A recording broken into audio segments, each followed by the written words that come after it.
Hey guys, welcome back. This is Devlog 2 for Multiplayer Madness, or I've actually decided to call it Arcade Madness instead at this point. I think that's a better name. Anyway, let's just get into the devlog. The biggest change is probably the resolution change. I decided that 1920 by 1080 doesn't make a lot of sense for an arcade style game. I'm thinking like 1980s arcade, right? Not modern arcade. And so I decided to lower the resolution and went with something that I could scale easily. So the native resolution of the game is now 640 by 360, which easily scales to 1280 by 720 or 1920 by 1080. I like that. I like having less pixels. The artwork becomes a lot easier when you have less pixels. Had to adjust some of the sprites. The ship used to be huge. I scaled it down to 32 by 32, but that was still kind of looking a little big. So I took it down to 24 by 24, and I felt like that looked just about right, and would still look good with 8 players on the screen. I also cleaned up some of the other sprites while I was in the mood. I turned off interpolation between pixels on the scaling because I think that looked awful. I really just want the sharp square pixel look. And I also turned off the anti-aliasing on the fonts, you know, to go with more of that retro look. And anti-aliasing only really works well on the higher resolution. At this point, of course, I decided I wanted to make the game go full screen because now, you know, the window is tiny in comparison to my actual screen. So I added the escape key as a way to exit the game real quick. And then I also set up the F key so that it would set the game to full screen. It turns out that the full screen command in GameMaker Studio doesn't work unless you enable full screen functionality in the game options. So I got that working, and then I got to work in recoding all of the positions. Instead of using variables like a responsible developer, I just decided to go the hardcore insane way and use hard-coded numbers everywhere, since I don't intend to ever change the resolution. If this game becomes insanely popular, then I'll probably, you know, hire a team of people to rebuild it, and would include a networked version because this is all just local play. So there were lots of adjustments to be made, but you know, it's just a work in progress, so I didn't spend too much time perfecting it. But with that screen resolution change out of the way, I decided to start working on the first minigame, which is basically the Space Rocks game that I'm sure many people that have coded in GameMaker Studio have built. It's just kind of the basic thing, but this time it's, you know, you can play with up to 8 players. And it sounds like a basic game, but when my kids have played this in the past, they love it. So I think it's a good one to go with. Anyway, I didn't have 8 controllers hooked up, but I wanted to see how everything looked if I did have 8 controllers hooked up. So I added some keyboard shortcuts that would allow me to initiate each controller so that it would look like there were 8 players. This allowed me to test the screen positioning and stuff like that. With all 8 players on the screen, I noticed that the colors were back to front.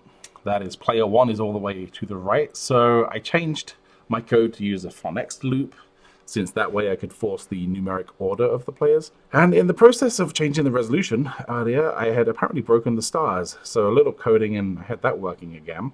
And now it's time to make the ship move. Just basic left, right, up, down movement. Nothing real big. Just checking to see if a key is pressed and then changing the X or Y coordinate appropriately. And that works just fine. And so now we have the star field, we have the ship moving. We've got asteroids, but you know, we don't have any way to destroy the asteroids. And so we're going to need a bullet. Having a low resolution makes making a bullet really easily. This particular bullet is just 2 yellow pixels and 2 red pixels, and it's animated. So that's cool. Now that we have that, we just need to add a little code to make the bullets work when you press fire. And holy cow, that's a lot of bullets. They're going the wrong direction. It looks kind of cool though. It's like a stream of bullets. I fixed the direction since it would be difficult to shoot asteroids only to the right side of you. It looks great, but there's obviously too many bullets. So I added a half-second delay between the bullets, otherwise the game would be a little too easy. But unfortunately, the asteroids seem impervious to the bullets. So adding a collision event to the asteroid and some code that either splits the asteroid into 2 smaller asteroids or just destroys it, depending on the current sprite image, appears to solve that problem. At this point, I realized that the bullet wasn't actually disappearing after hitting an asteroid, which means it would just keep hitting asteroids afterward, and then it would just destroy them all, kind of like the ultimate weapon, but at the beginning of the game. So I added code to destroy the bullet after it hits an asteroid, and then beautiful, it works just as I would expect. And you know, it looks more challenging and more polished already, and we really haven't spent that much time on it. I updated the initial asteroid creation code to make the asteroids start above the top of the screen, and then I fixed the minigame title code so that now you know which minigame you're playing when you start playing. I also decided to dim down the stars a little bit because they were kind of bright, which it just looked, you know, that bright white just looked kind of crazy. It worked fine when the resolution was high. Now it just, yeah, it doesn't look good. So a dark gray looks much better. And so that's everything for the Space Rocks game at this point. I know I have more to add to that, such as I need the asteroids to continue coming down, and I need power-ups and, you know, different things like that, some background music, some sounds, but I'm going to do that in the next devlog. I want to kind of move on. So for now, I'm done with that minigame. But something I really wanted to be able to do was to release copies of the game every time I make an update like this, just so that if someone wants to try out this particular revision, that's possible to do. On that note, though, I don't want to put copies of the game out there that, you know, are just forever playable. And so I'm hard coding a date into here and basically adding in code that detects the expiration of the demo. And at that point, it will tell you, hey, this demo has expired. But it will still allow you to bypass that and play the game if you want to. But it will also give you the option to go and download the latest copy.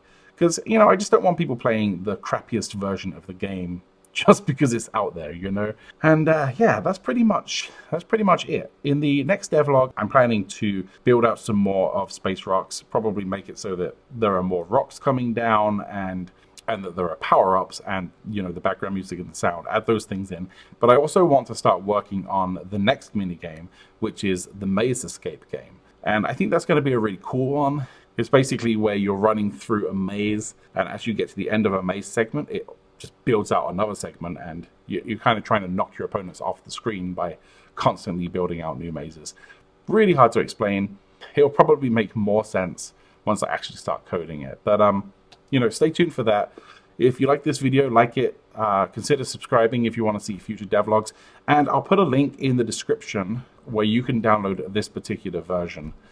So thanks for watching, and I'll see you in the next one.